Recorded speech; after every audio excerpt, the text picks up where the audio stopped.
Behind enemy lines, the information war continues. It's Alex Jones and the GCN Radio Network.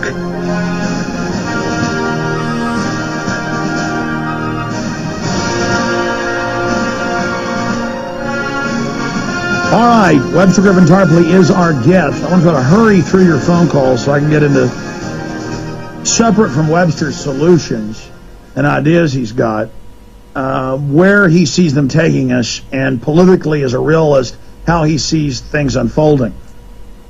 Because I agree with him, without some type of staged crises or terror attacks, Obama is a political commodity that is losing value by the day, and you will see an acceleration. We've seen him lose, depending on the poll gauge, 20 to 30 plus points in the last 3 months, and we see an acceleration in that loss. So that's important. That's coming up in a few minutes. Right now, let's talk to Johan in Europe. Thanks for holding, Johan. I would like Webster Tarpley to explain how the state of Israel could influence the country of Cyprus to prevent Congresswoman Cynthia McKinney's second attempt to break the illegal blockade of Gaza.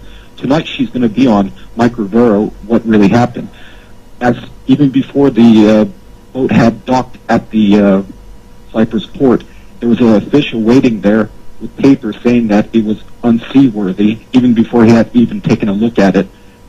How could this little country have so much influence on Cyprus, which is... Yeah, well, I'm envious of Mike. I know Cynthia McKinney, and our people always say, oh, she'll come on, and then it always falls through, but I'm going to get an interview set up with her, but I appreciate your call. Yeah, Israel ramming her boat. She's trying to bring medical supplies in to Gaza, and then I did see a blurb about now they won't even let her into Cyprus, and it's pretty obvious the United States and Israeli lobby is very, very strong over the police state that is Cyprus. But let's get Webster's comment on that.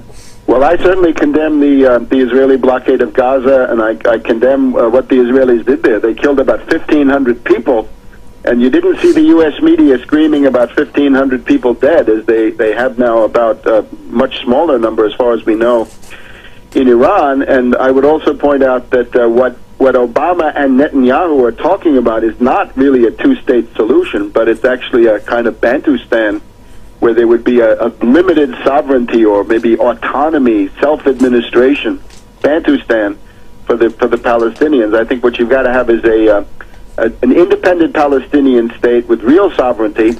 But again, none of that will work without an economic development program for the area. There's got to be a Marshall Plan for the entire Middle East, or nothing else will work. And if that would have been done 60 years ago, all this fighting wouldn't have happened. The people are in starvation level, and you're going to continue to have incredible conflict, which is what the bomb makers, which is what the defense establishment wants. They love a few hot zones they can dump weapon systems into. I mean, this is really just business. And, of course, Obama's Cairo speech had nothing in terms of economics for the Palestinians, and the unemployment in these areas is 50-60%. It's out of this world. But Webster, doesn't that fit though with the Obama model? If he says I'm going to be friendly to the Middle East and Persia, and then they launch the CIA destabilization, whatever he says, it's the opposite. So he does the emotional salve, so there's not a blowback on the West, and so there's a debate about whether we did this or not, when obviously they did.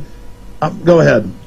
The idea with Obama is he's trying to appear to do a favor for the Arabs and the Palestinians. He's really not doing anything, with the goal then of using them as dupes, again, kamikaze puppets against China, cut off the oil, Russia, pick a fight with Russia any way you can. So it's not a good deal. It's pure demagogy. It's more of that trickery and dissembling that we've talked about as the hallmark of Obama.